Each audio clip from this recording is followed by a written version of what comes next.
yang bergerak sebagai media utama. Nah, seni tari adalah ekspresi jiwa manusia yang diungkapkan melalui gerak-gerak ritmis yang indah. Gerak-gerak yang mengikuti suatu irama tertentu menjadi seni tari sebagai seni yang dapat dinikmati secara universal. Adapun unsur-unsur dasar seni tari terdiri dari berbagai aspek. Yang pertama itu wiraga. Wiraga ini ada dalam kesenian tari haruslah memperhatikan atau menonjolkan keterampilan gerak badan yang dapat diciptakan dengan menghafalkan atau mengingatkan setiap gerakan tari sehingga kehidupan visual yang ingin ditampilkan bisa tercapai. Yang kedua itu wirasa. Dalam seni tari memiliki arti bahwa dalam menari gerak tubuh penari harus sesuai dengan irama yang digunakan. Yang terakhir itu ada wirasa, yang mana wirasa ini dalam seni tari memiliki maksud bahwa penari harus bisa menyampaikan pesan atau yang ingin disampaikan melalui gerak dan ekspresi saat menari. Sekian materi dari saya kembalikan ke moderator.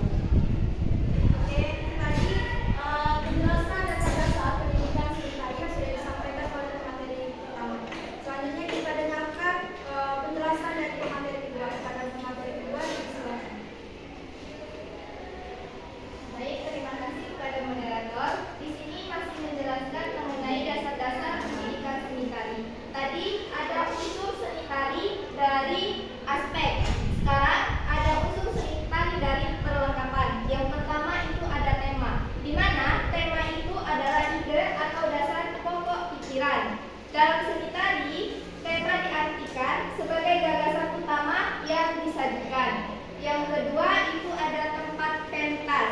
Nah, tempat pentas ini itu adalah salah satu unsur pendukung paling penting dalam menampilkan kesenian tari, di mana tempat pentas itu sendiri seperti lapangan terbuka ataupun panggung.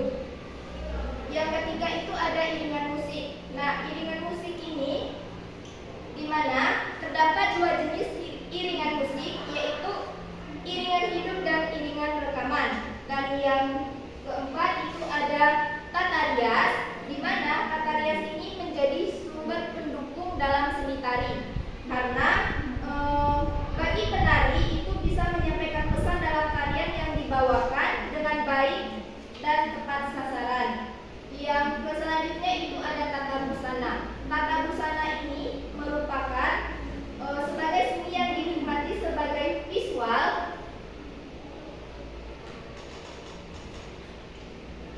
Tata busana atau pakaian yang digunakan oleh penari juga menjadi poin yang mendukung penyampaian pesan atau maksud tari yang akan dibawakan. Dan yang selanjutnya itu ada tata lampu atau pencahayaan. Tata lampu atau pencahayaan ini dimaksudkan yaitu dapat membantu kesuksesan penggelaran seni tari. Dengan adanya tata lampu ini, di mana penonton itu bisa membangkitkan perasaan penonton agar larut dalam suasana tarian yang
menciptakan gerak yang dinamis dan menarik.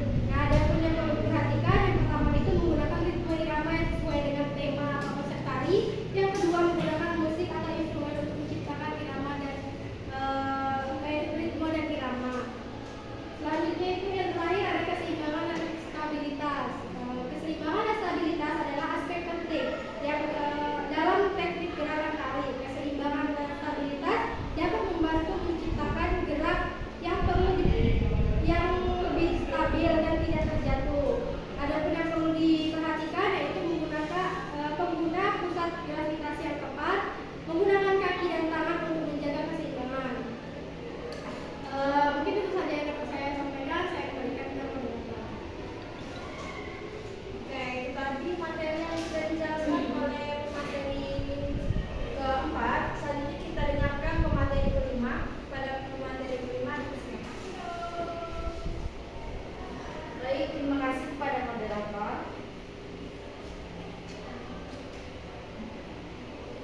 Materi selanjutnya yaitu ada teknik dan prosedur seni peran bersumber seni teater tradisional. Nah, seni peran dalam teater tradisional di Nusantara misalnya wayang orang, ketoprak, lenong, randang, manyung, topeng, dan lain-lain. Selanjutnya memiliki kekhasan tersendiri dibandingkan seni peran modern atau realis. Teknik seni peran di dalamnya tidak hanya berfungsi sebagai sarana ekspresi, tetapi juga sebagai sarana pewarisan budaya, nilai-nilai moral, spiritual, dan sosial.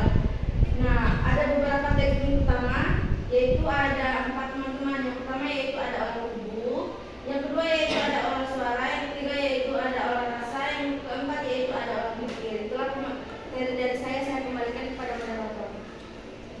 Oke, tadi penyampaian dari pemateri kelima. Selanjutnya pemateri terakhir akan menjelaskan materi yang akan dipaparkan. Pada pemateri terakhir, Baik, terima kasih kepada moderator. Di sini saya akan menjelaskan prosedur seni peran bersumber seni teater tradisional. Di mana prosedur seni peran bersumber seni teater tradisional lengkap meliputi beberapa tahapan dari persiapan hingga pementasan. Nah, hal-hal yang harus dilakukan itu, yang pertama pembukaan pertunjukan. Di mana dalam pembukaan pertunjukan biasanya dimulai dengan bunyi alat musik atau tabuan sebagai tanda pementasan itu dimulai. Selanjutnya inti cerita. Inti cerita di inti cerita adegan-adegan utama dari cerita ditampilkan satu persatu. Cerita tradisional biasanya terdiri dari adegan lucu, menari, bernyanyi, dan lain sebagainya. Selanjutnya selingan atau acara selingan. Hal itu diselingi adegan atau hiburan tambahan untuk memberi waktu selama pementasan itu berlangsung. Selanjutnya puncak cerita. Nah, puncak cerita babak menyelesaikan cerita dengan adegan-adegan puncak yang menarik seperti pertempuran, kemenangan, itu disesuaikan dengan tema pementasan. Dan yang terakhir itu penutupan pertunjukan, di mana dalam penutupan pertunjukan ditutup dengan adegan yang bervariasi, bisa dengan menurunkan layar, lagu penutupan, dan lain sebagainya. Mungkin itu